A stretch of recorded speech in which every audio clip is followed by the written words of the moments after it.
Салтан Шаргазиевич, урматтуу коноктор, бүгүнкү медициналык кызматкерлер, бүгүнкү кош келдиңиздер. Бүгүн мынакей бизде абдан жакшы саамалык болуп турат. Кыргыз Республикасынын Жогорку Кеңешинин депутаты Руслан Шаргазиевич кем карчыбызды алып келип, бүгүн бизди сүйүнтүп турат. Баарыбыздын атыбыздан чоң ыраазычылык билдирип кетейин. Ага да бир чоң кул чаап коюңуздар.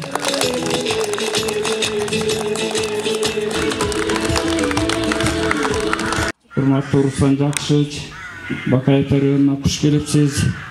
Мына өзүбүздөн чыккан ушундай чыгаан жигиттер, ушу мен Бакаев анын кулунумун деп кече ушу улуу ата мекендик согуштун 78 жылдык майрамдык мааракесине салтанаттуу иш-чарага Бакаевга барып, ушу ардагерлер менен саламдашып, тылайыктерди көрүп, жакындан баарлашып, ошолорду да куттуктап келейин деп мына иш сапар менен келип, бүгүн мына 3-чү күн Бакаевда жүрөсүз.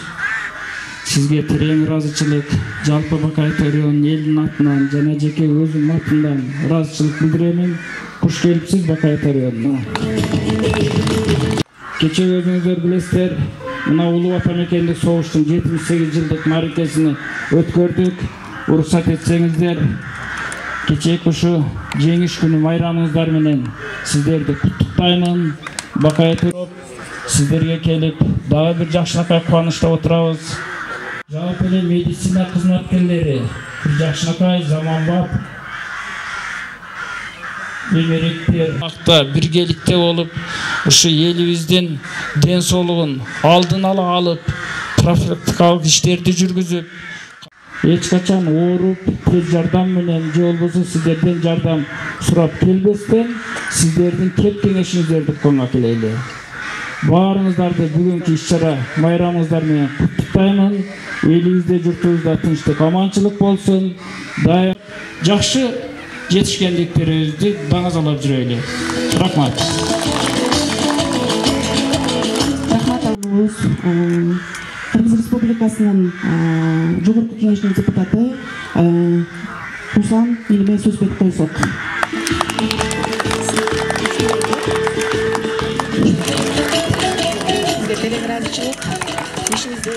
Саламатсыздарбы, урматтуу иш-чара катышуучулары, урматтуу Алгымай Төралиевич, Кылыз Картаңбаевна, урматтуу өмүр сакчылары, ушул эң биринчиден мынакей мен сиздер менен өзүмдүн кичи мекенимде жолугушуп жаткан абдан кубанычтамын.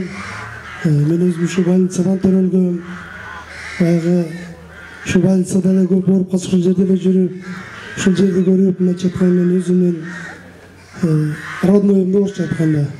Анан чыныгы мекенчил, чыныгы эр жүрөк, өзүнүн кесибин сүйгөн, 10 жыл окуп, билимиңиздерди ушу эл үчүн арнаган чыныгы азаматтар, баатырлар деп мен сиздерди айтар элем, өмүр сакчыларды. Мына кечеги ковид убагында сактап калдыңыздар. Бирок өзүңүздөрдүн өмүрүңүздөрдү, өзүңүздөрдүн жашооңуздарды тобокелге салып, арзаган айлыкка ак кызмат кылган сиздерге терең ыраазычылык билгизем. Урматтуу акылача эжекелер, агайлар, мынакей. Анткени адамдын өмүрү мына сиздердин колуңуздарда. Анан мен ушу 2021 жылы Жогорку Кеңешке аттанганда ушул жерге келип, көрүп, анан ниет тилек кылып койдум эле. Андан соң депутат болдум, Кудайым колдоп, сиздер колдоп. Ошол абдан акыбалы оор, эскилиги жеткен акыркы учурларда чындап келгенде каралбай калган. Анан мен ошо депутат болгондон кийин Айжамал Эсенбековнун бир эмес 4-5 жолу чакырдым Жогорку Кеңешке. Кандай жардам бере алабыз? Кантип больница курсак болот дегенде, эжекебиз айтты, жок, болбойт ал жака. Мынча больницаны азыр бул жака бөлүнүп калды, быйылкы планда область эле бар деген айттым. Болбогон нерсе болбойт эжеке. Болуш керек. Бакаата району мынакей райондун өзү бир 50 миң 70 миң населен элди бай калты тейлеген, зала карап көрсөңүз аппараттар эскилиги жеткен, имараттар эскилиги жеткен. Ошого карабастан биздин мынакей эжекелерибиз ушул жерде иштеген агайларыбыз, медицина кызматкерлери күнү түнү кызмат кылып жатат. Ошол бир аракет кылалы деп мына биргеликте Кудайым буйрса, Кудай кааласа, ушу 3 этаждуу 100 орундуу больницаны куруу боюнча чогуу бир иш-чараны баштадык. Кудайым баарысынын эмгеги үстү айтар элем. Анан эми Марселековна, сизге да ийгиликтерди каалап сөздү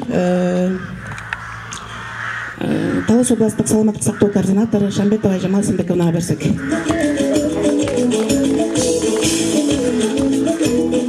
Урматтуу коллегалар, урматтуу коноктор, урматтуу Русланбек Шыргазиевич, Алгынбай Төралиевич, бүгүн жакшы күн болуп атат.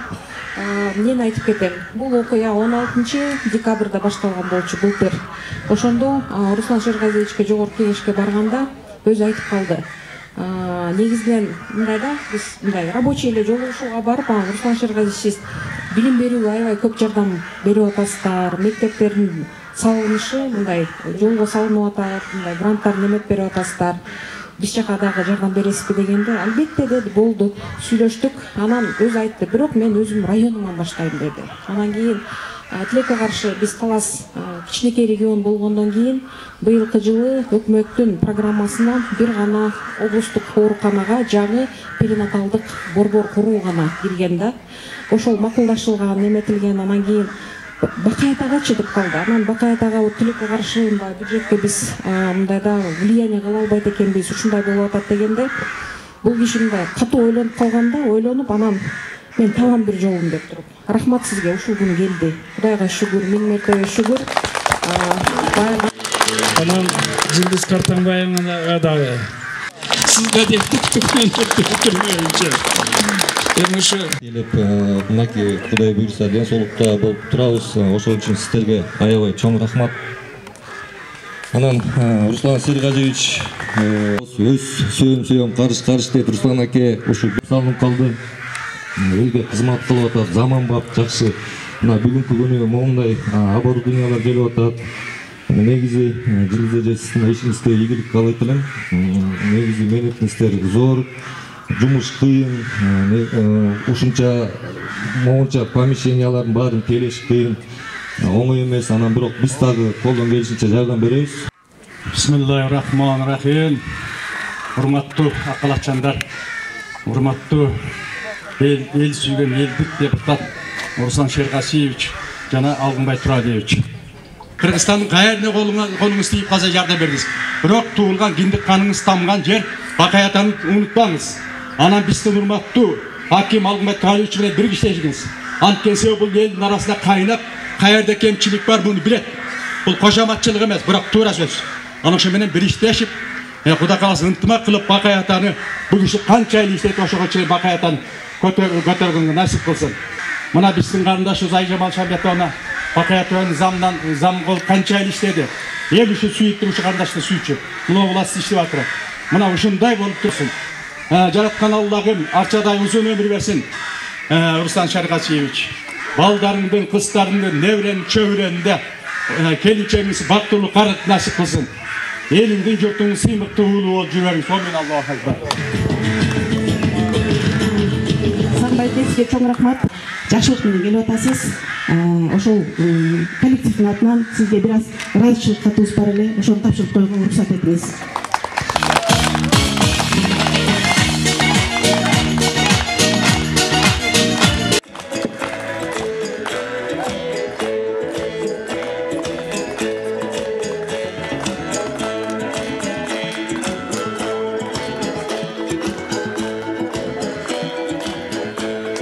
Рахмат.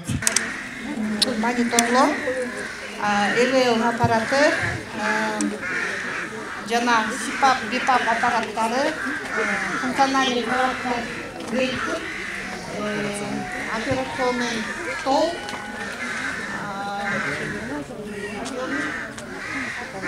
ар бир кроваттын башында ушу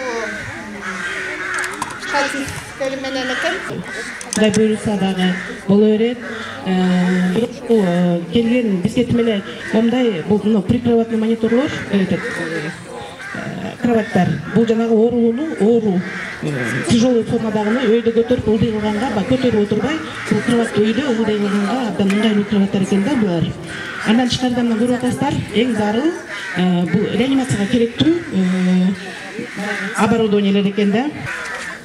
Тышкы инвесторлардан келди. Анан эми бул аппараттар бир эле Кыргызстанда 44 район бар. Бир эле Бакат району бөлүнүгөн. Көп учурларда улуу сөздү уят жок деп коет. Эл абазаң кайда деп коет. Ошол сыяктуу мен ушул больница боюнча бир эмес, өлкө башчыдан учурдан пайдаланып, Акыл Өсөнбековичке рахмат. Президентибизге да келдим, ага да рахмат. Минздрав жок, Маришовна. Ал мен телефон чалганда өзү айткандай, сиз телефон чалганда кайдимкидей переживать этем да. Не боло болуп кетти, мен айтып жүрөт экен депчи.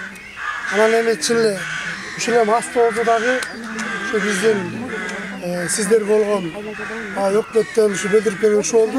Анан Кудайым буйрса мындан ары дагы көп пландары бар. Эми бир эле бюджетти карап отура бербей, дагы башка инвесторлор бар, жакын арада дагы эми алдын ала айтпай туралы ушу Бакат районунда бир чоң жаңылык болот.